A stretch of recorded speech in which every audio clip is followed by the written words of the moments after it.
is, ladies and gentlemen, Lily Falconer. We are excited to have her on board. We're going to spend about 10-ish minutes getting to know her, maybe a little bit about her book, and really about like the impact she has on small business owners. Lily, thanks for joining us. My pleasure. Thanks for having me on the show. Woo! And my name's Kenneth French with vastsolutionsgroup.com. Lily, let's get right to it. Give me a couple minutes. Tell me about yourself. Yeah, my name is Lily Falconer. I've been with Vast Solutions now upcoming 2 years almost this year. Super exciting. Woo! Doing a little bit of everything. I primarily help with project management, standard operating procedures, and tech stack utilization, all the tech that's out there. And then I've been primarily at the forefront of onboarding new employees. So excited to be on the show and talk a little bit more about that and see how this is beneficial for anyone else. Yeah, I'm surprised. The reason I actually wanted you on this show and also to work on that book that you were so nice enough to do is because people don't realize how important onboarding new employees are, because new employees are the lifeblood of companies, and if the employees are happy and they're onboarded correctly, they know what's going on, and then they can better kind of communicate the word of the business to customers, and that's really, really important. So absolutely. I agree. So, go ahead and give me a little bit of an overview about the book, the name of the book, and let's get going. Yeah, so the name of the book is Onboarding for Small Businesses with a Big Impact. And so for me, the leading idea behind the book was to instill a feeling of positivity. Most of the time, that first impressions, you don't get a second opportunity to create, right? And so they interviewed with us, and we thought that they would be a great candidate. But in those first 30 to 60 days of a new employee's experience with a new company, if anything, they're interviewing us, and they're more likely to either go above and beyond to do things to excel in their role or not, or feel like maybe this is not the right fit for them. So you definitely want to set them up for success, but also instill a feeling of positivity for the company that they're joining. And so really that was kind of the sentiment that I wanted behind the book to transcend. Woo, you sound like a smart lady right off the bat. So tell me, why you? Why are you a specialist? Why do you have an expertise in that role, by the way?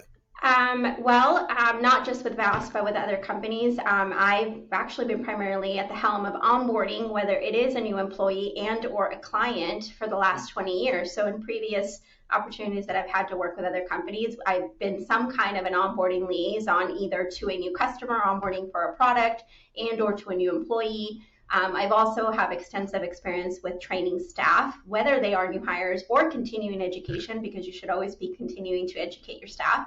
And so I think that all in all is what makes me qualified to write about this and speak on it and have a good feeling about it. So interesting. You've used the term experience. I think that's really important, both for onboarding new employees, but also onboarding clients. Let's talk about onboarding clients.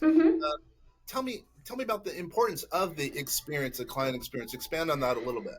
Yeah, so same thing. I think at the end of the day, it's about the feeling that they get, and it needs to be one of positive and confidence. They need to feel confident in your ability and capability to deliver on whether or not you understand the product and the flow, but also the confidence in that the support staff can also meet the needs of what the sales agent promised them. And so being the liaison between the salesperson who wants to promise the world because they want to close the sale, but the reality of compliance and operations sometimes is a difficult one to marry the two, because I understand that as a sales representative, you kind of want to just get the wow and get the yes. And there are some constraints that as a salesperson, you're not the one that's responsible for breaking the bad news of what they can and can't do. That's really ops. So to be the person in the middle that kind of marries the two worlds of like, that's great. I know that Kenner explained that is a possibility, but unfortunately, after researching your particular situation, I don't think that compliance-wise can meet that.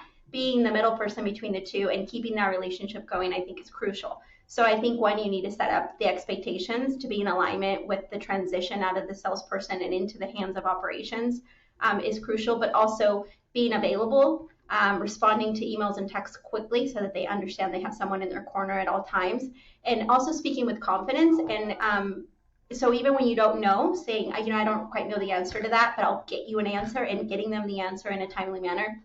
I think, again, all those things will instill a feeling of confidence in a long-term relationship. And then down the road, when you do make a mistake, then they're most likely to forgive you for that because they have that foundation of confidence and trust in that overall. If that onboarding goes wrong and you waver in that foundation, they're most likely to exit at the first mistake or even the first sign of a mistake they might think you made, even though you didn't make it. You're most likely to lose a client a lot quicker. So yeah, I totally get that. Give if you can a case example where an onboarding, not maybe of your situation, but onboarding at another firm has gone south and really meaning a new employee or a new client has really blown up the relationship. Do you have any good examples? Yeah, so a really good example, and I think a generic example one could be of goods and services, right? So whenever you're selling a product of goods and services, there's limitations to how far that product can go. Let's just say, as an example of a website building. So when you sell the product of we're going to build your website, we can do X, Y, Z. And the salesperson on the front end is, yeah, our team can do that. Yeah, our team can deliver on that. Yeah, our team can write a FOMO pop up in the corner of the last time a product was purchased. Or yeah, our team can write a link to chat for customer support 24 hours a day. That all can be done. Then they get to the liaison, and on the liaison part, it's like, well, you signed up, let's say you have 3 plans. Hey, you signed up for basic, pro, and enterprise. Well, unfortunately, because of cost and because of budget, you decided to go with a pro plan. That those features are part of the enterprise plan. Oh, well, I didn't know that.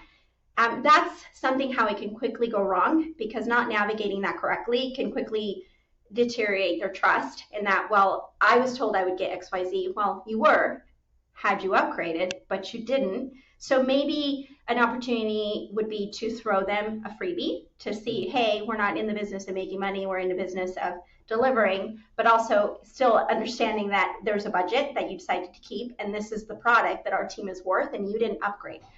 So yeah, an example would be that in that situation, we lost the client. They didn't feel that they needed that it was worth to paying for those additional features, and it was already a part of it.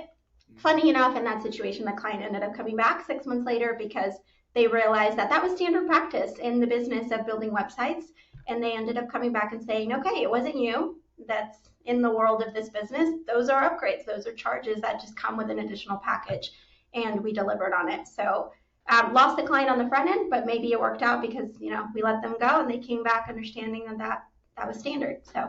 And then the relationship's probably even stronger now because they know how valuable you are in the end. It sounds like. Yeah. Mm-hmm. Yep. All right. So we have a few more minutes. So what about technology? I know you're a big advocate of using technology, automation. What are your thoughts about that? Maybe you could explain to the audience some of your strategies as it relates to onboarding either employees or new clients. Well, when onboarding employees and clients on the technology front, the primary purpose is education. You have to ensure that they understand its purpose and how to use it. If you can't achieve those 2 things on an onboard, then it's going to not be a success. So understanding the tech's limitations and having expectations in alignment with what can it deliver is one as a user, but also on onboarding a new client or an employee, you have to make sure that they know how to use the product. Because otherwise, it's all going to be, I don't know, or it can't do that. And it's not that it can't do that, it's just you don't understand the way it works. And yes, I'm a firm believer in tech stack automation. I think that with the right tech stack and automation, you can eliminate roles. And I'm not trying to downsize a company's fleet, but it's, having purpose behind the cost of your employer's salaries and how many you have on staff is important. And if you can automate things, that's technically one less person, and that budget can go towards something else. And then that budget, if you close a sale because you put more money into your SEO for syndication or SEO for trending or speaking engagements, that brings in more, which in the end, it's more fruitful to the staff you do have, as opposed to being thin on staff with everybody touching everything, and then that automation not being there could eventually maybe cost you more money. So that's why I think tech stacking is important, and that's why I also think that making sure that your staff understands how to utilize the programs is also important. Yeah, I believe in technology, obviously. I mean, I don't like downsizing per se, but I think that if staff's using technology to the utmost, I think everyone ends up, who knows, maybe it ends up being a passive income play for everyone. So I like technology a lot. Well, and it can also be not that you downsize, but that your staff is spread too thin, and you've just automated processes that make them feel like, okay, this is doable and achievable, because then you might have a staff member who's at their wit's end with their capacity and what's on their plate. And if you automate this, then you keep an employee because You just made their workload light. So it can work definitely in the opposite direction. Ooh, nice. That's a really good point. I'm glad you mentioned that. Our viewers and listeners will like that. So, what's one thing in close?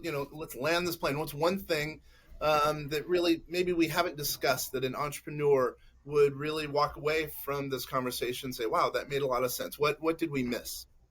I think the one thing to onboarding successfully is to asking both either your client or your employee, how do you learn and what do you expect out of the next 30 to 60 days? Because I think it's important to understand how they receive information and retain information, and to lay the groundwork for the expectation of how they see, both as a client and an employee, the next 30 or 60 days going, so that you can align and right there and then reset it. Hey, sorry, that's actually not something that we're going to deliver on. You're not going to get, a 30% profit return in the next 30 days from our services. That's important. And also, or yes, we can deliver on that. And then you have a clear plan to give to your staff, whoever's onboarding that person, to say, this is what they're asking. And if we can hit those metrics, we're going to have a really happy client.